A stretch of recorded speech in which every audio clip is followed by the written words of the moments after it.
pulis na sana ako'y nakikiusap kay General Torre. Itong pag-uusap sana namin, ako personally, gamitin mo po ang batas. Hindi yung papasok kayo na gusto nyo lang, na wala na kayong makita talaga yung hinahanap yung sabi nyo nandun sa loob. Pati ba naman, ano ba to? Yung septic tank. Ang septic tank, bubuksan nyo pa. Tapos, sabi, papatayin nyo ng ilaw, tatanggalan nyo ng tubig. At ako din, naawa din ako sa mga kapulisan. Pagod na pagod, gutom na gutom, natulog doon sa kung saan-saan lang. Ito naman mahal ko ang mga kapulisan. Lalong-lalo na doon sa mga mababa. Kasi yan, alam ko, sumusunod lang. Pero sa isip at sa puso nitong mga uniformed men, para sila sa bayan. Kaya, General Torre, please, ilagay mo naman ang kamay mo sa tamang batas. Kasi ang nangyayari ngayon, para ng martial law. Ako noon, I was 17 years old nang mag-ano ng martial law. Hindi naman ganito. Hindi naman ganyan ang ginawa ng mga kapulisan sa taong bayan. Ang inaano ko lang is respetuhin nyo. That's a private property. Respetuhin nyo naman. Hindi yung nang wala na kayong mahanap talaga doon. Dahil sinasabi nyo, kaya kayo naglagay ng gadget na yun para marinig yung mga heartbeat. Eh, baka bingi ka. Dahil yung heartbeat na yun ay baka sa palaka o sa tuko. Kasi maraming tuko doon. Baka yun ang naririnig nyo. Tapos, nang wala kayong alam natin na wala naman talaga doon yung hinahanap nyo. Kasi unang-una, walang siraang ulo na alam mo na hinahanap ka ng batas, doon ka patitira sa sa lugar na madali kang kunin. That's common sense. Kundi, mayroon kayo, nung pumasok po kayo, ay mayroon na kayong agenda. Tingnan nyo. Sabi nyo, mayroong naghumingi sa inyo ng tulong na biktima ng human trafficking. Excuse me, General Torre, hindi mga bata ang Pilipino. Mga matatalino kami. Hindi mo kami pwedeng diktahan o sabihan na hindi man kami mga bangag. Okay? Hindi kami mga bangag. Kami ay mga peace-loving Filipinos. I'm a true-blooded Catholic. Pero, nang makita ko ang ginawa nyo sa loob ng KOJC, medyo hindi na talaga tama. At ako'y nananawagan po ako sa ating Pangulong Ferdinand Marcos Jr. na 2 years ka pa lang po. Ang hinahasik mo sa amin ay kadiliman at takot ang ibinibigay mo. Huwag mong isipin na ikaw ay ang mga kakampi mo, mga oligarko. Asa na yung mga sinasabi niyong mga investors na papasok? Nagdadasal ako na sana kayong mag-asawa, anuhan ng Holy Spirit, bigyan kayo ng tamang pag-iisip.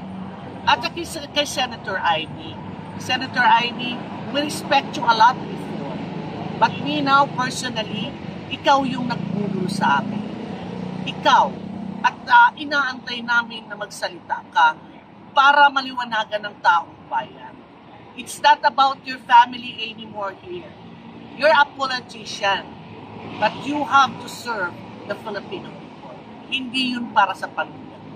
Kasi kung kayo ay tumakbo at tumupo dyan sa pwesto na yan, ay para sa pangalan nyo na binigyan kayo ng Panginoon na ma-redeem sana.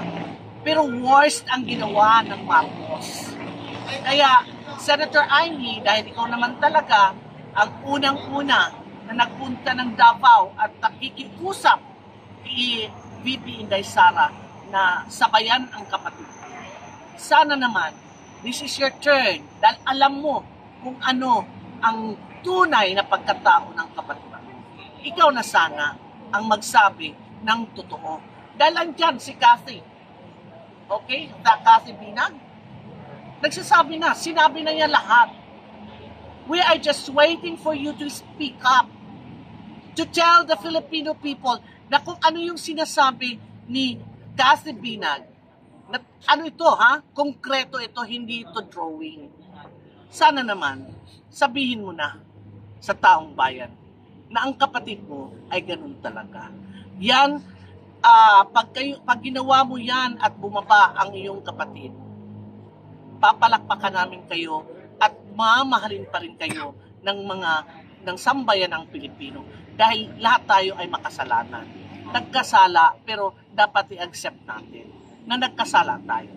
Kaya ako ay nananalangin at nananawagan sa ating mga kababayan ngayon na itong laban namin ito ay laban para sa bayan. Wala ito ng political affiliation o kung ano-ano. Ito po ay para sa atin bayang Pilipinas. Salamat po at isa pa sa mga uniformed men, especially the armed forces of the Philippines. Alam ko ng mga matitigas na compared sa Philippines. Dito na yan ng Chief PNP at yung mga up to third level ay nadadala dahil busog na busog kayo.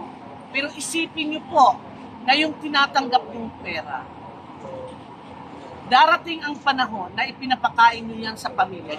Darating ang panahon na they're in that position to protect and serve the Filipino people. Hindi sa iisang tao lang. Dahil yung sweldo nyo ay galing sa amin. Kami na mga taxpayers, galing sa amin yung mga sweldo. So utang na loob nyo sa sambayan ng Pilipino. Papakita ko lang na I'm supporting the KOJC in Davao right now. Sobra na General Torre. At kay Colonel Marantan, you're a good friend to me. Nung ako'y nasa loob ng krame, kaibigan kita. Sana alam ko na ang puso mo ay sa amin. Huwag po kayong sumunod sa mga illegal order ng inyong general. Kasi itong si Torre, gusto pa yata mag-chief PNP. Hindi na mangyayari yan. Hindi na mangyayari yan. Kaya nga, nang nagsisigaw ng Diwata, I really didn't know who is Diwata. Then, nung ifli na siya mukha mo, kamukha ka nga ni Diwata. Okay? So, General Torre, hindi pera. Yung pera man kung mayroon ka man yun, hindi mo yan madadala sa hukay. Maging public service ka, public servant, ng totoo, na galing sa puso. At yung oath nyo, bago kayo naging pumasok sa PNP, ay isa ulit at isipin mo na ang inyong posisyon ay to serve and protect the Philippines. Thank you so much. Yung nangyayari sa PNP, pinasok nila General. Ngayon o, pinaliwanag, binihan po sila ng legalidad ni Atty. Torion.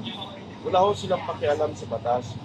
Hindi ba ho ito banta sa isang demokrasyang bansa na pati mga otoridad hindi na ho sila sumusunod sa batas? That's a very clear pronouncement of General Torre. Hindi ka batas. General, aywan ko kung matatawag ka kitang general. Hindi ka batas. Mayroon tayo ng batas. Kaya nga, I'm wearing this t-shirt, Protect the Constitution. Okay? Ang ginagawa nyo, talagang gusto nyo na pesukin ang KOJC compound, ang kingdom, na yan ay very holy. Ako, Katoliko ako. Pero nang pumasok ako dyan, 4 times na ako nakapasok dyan, lalo sa Prayer Mountain, nararamdaman ko ang Holy Spirit. Sana po, anuhin mo sa utak mo, may pamilya ka, at hindi ka batas. Kasi kung ako nasa Davao, lalapitan kita at kukuritin ko yung mukha mo. Kahit kaladkarin nyo ako, makakurot lang ako sa mukha mo dahil iba na itong nasa isip mo. Parang bangag ka na rin. Baka nagtitake ka na rin ng cocaine. Lagayan ng amo nyo. Ha? Parareho na lang kayo nila Abalos. Tingnan mo si Abalos. Gumaganyan-ganyan. Ganyan ka rin. Kaya ilinalagay nyo sa kamay nyo ang batas. Hindi kayo batas. Uulitin ko, hindi kayo batas. Okay? General Torre, ikaw ang nagiging demonyo dyan ngayon sa Davao. And again, Colonel Marantan, I know that your heart is with us.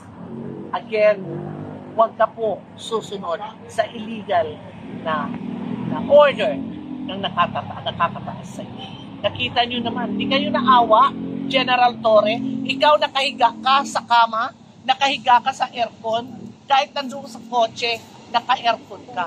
Pero ang mga tao mo, ano? Walang tubig, gutom, natutulog doon sa kung saan-saan lang. Hindi ka ba naawa? Hindi ba naantig yung puso mo? Ikaw, leader ka dapat. Ikaw dapat ang nandun kung gusto mo. Hindi yung mga lowly policemen ang papasukin nyo doon. Ikaw dapat para maano mo, maramdaman mo ang walang tulog, walang tubig, walang pagkain.